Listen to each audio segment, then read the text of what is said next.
Do you know your mission? Do I know what? What kind of question is that? I'm a retired soldier, son.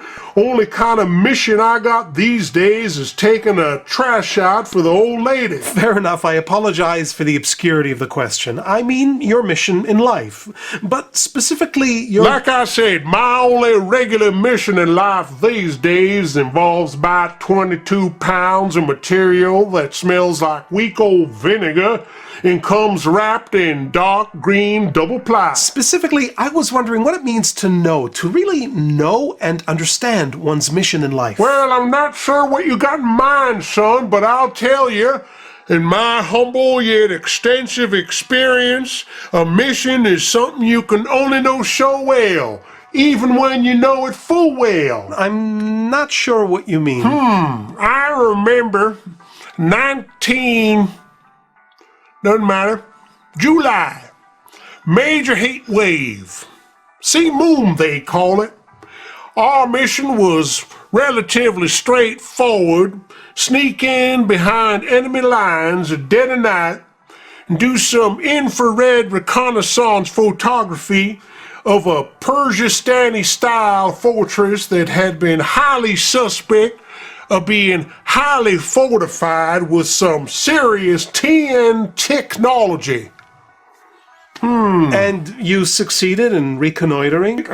We succeeded all right. We got so close and took such high-res infrared graphology that you could see the mustard and ketchup stains on the triggers of the hostile machinery. And the mission was successful? I mean, the documentation was useful for developing a tactical strategy? Useful? Yeah, it was useful, all right. Useful. Boys found out.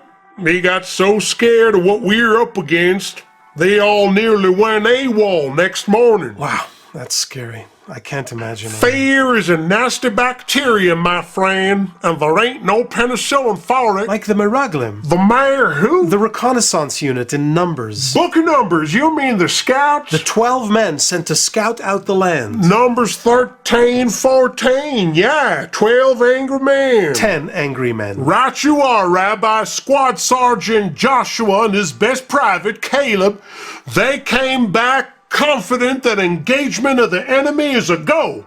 But the other 10 men, boy, did they get the heebie-jeebie bacillus or what? The very sight of the enemy paralyzed them with fear. Yeah, Captain Moses, we saw them, and boy, did we look like tiny little grasshoppers in their eyes. Woo! And they were right, of course. The intel was correct. You mean to tell me that the enemy was literally so steroid gargantuan that the Israelites were actually bug-sized by comparison? Got another bedtime story for me, Rabbi? The literal meaning is unclear, but what is clear is that the 10 men, the 10 angry, frightened men, felt like grasshoppers in the eyes of the enemy. The enemy was a fierce, warmongering people. The Israelites were nothing but recently freed slaves. So the report was on the button. Then what exactly was that sin? Tain't no sin to be a wee bit scared when the odds are truly counterindicative. In terms of actual intel, actual intelligence, straightforward strategic intelligence, it's true. Defeat was basically a given. Well, then what was the matter? Oh, I know what you're going to say, Rabbi. They had the good Lord on their side. God had already done battle for them against the Egyptians with the 10 plagues, and then again at the Sea of Reeds. It's true that this time they'd have to do the actual fighting themselves, but they weren't exactly helpless. You know, this reminds me of something about the reconnaissance tour I was just telling you about. You know, I told you we had nearly a whole company go AWOL? I can't imagine. I don't blame them. I don't blame them neither. Heck, I was packing my lunchbox myself. Funny thing is, turned out there was categorically no need for panic. Really? How so? The good Lord was also there by your side? Well, I don't doubt it, Rabbi. I don't doubt it. But no, I got something a little less cosmological in mind. You see, what none of us in Company Q had any cognizance of, except the old three, the company commander, was that the next morning, a whole gaggle of F-35s were flying in to join the party. So you were not going in uncovered. Oh, no. We had more air cover than a perspiring buffalo in a nut farm. So the intel was good, but just incomplete? That's right. The intel was top notch, like I said. But intel is, well, intel. At the end of the day, it sure ain't omniscience. Intelligence is a funny thing. The Meraglim, the spies, were shluchim, commissioned agents. Their mission was co-missioned, which means that their intelligence was commissioned.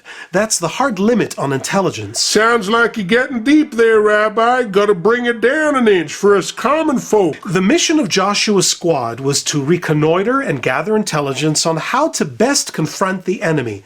The question was simply how to attack, not whether to attack. The purpose of their intelligence was strategy. So what went wrong? What was their mistake, their misjudgment? The mistake crept into their reasoning, into their intelligence, the moment that they allowed their minds to deviate from the mission itself.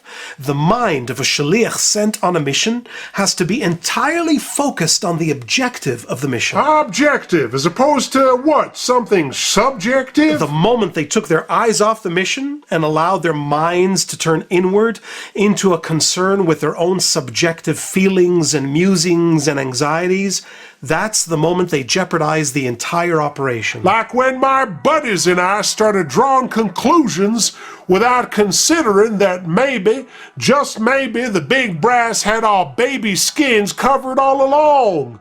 God bless the Air Force. And what do we learn from all this about our mission in life? Oh, seriously? You gonna yank a big old cosmological moral out of all this?